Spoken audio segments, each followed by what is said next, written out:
Sharon M. Atkinson, the Giver of Design.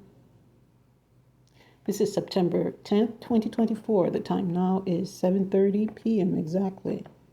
I am now creating video number 99 to enter into my playlist, Mind's Eye Faith. That is my 46 playlist.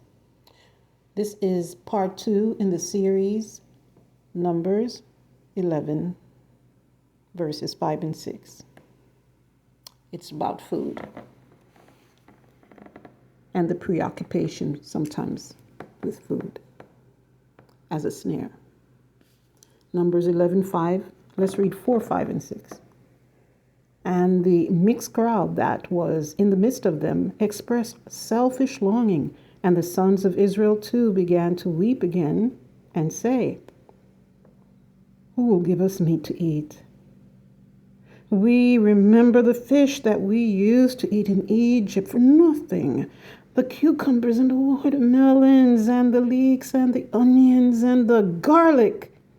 But now our soul is dried away. Our eyes are on nothing at all but the manna." Now let's add to that, because maybe some have taken it to heart to the point of condemning themselves. If you felt some, prong or prodding or some prick or sting or insult regarding part 1,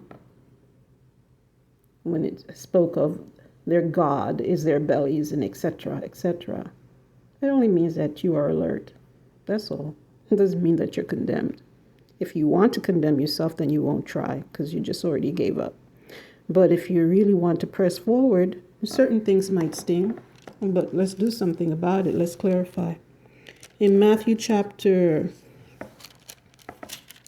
let's find the correct verse.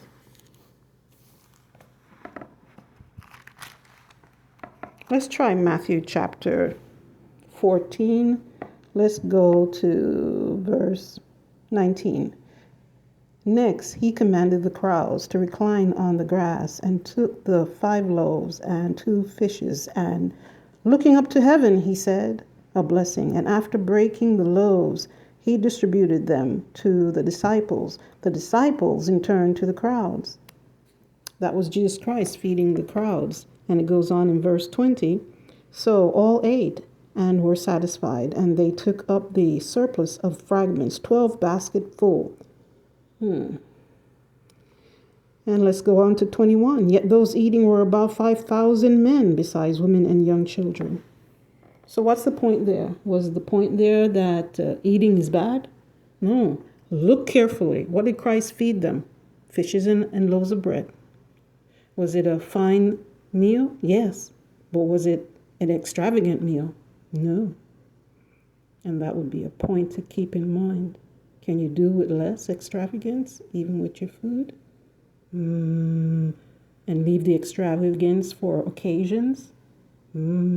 Just think about it. Think about it. Because Christ was not encouraging people to starve. Let's move on to another scripture.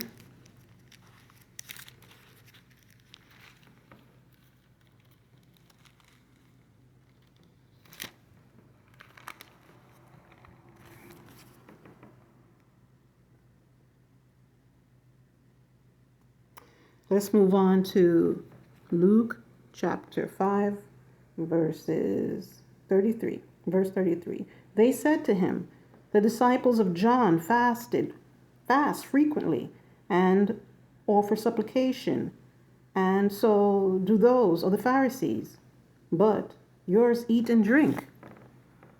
Jesus said to them, "You cannot make the friends of the bridegroom fast while the bridegroom is with them, can you? Yet days will come when the bridegroom will indeed be taken away from them. Then they will fast in those days."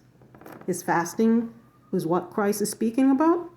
No, because when he was there, he ate and he drank, but never in excess. And he did not encourage his disciples to do that, to eat in excess and drink and live lavishly.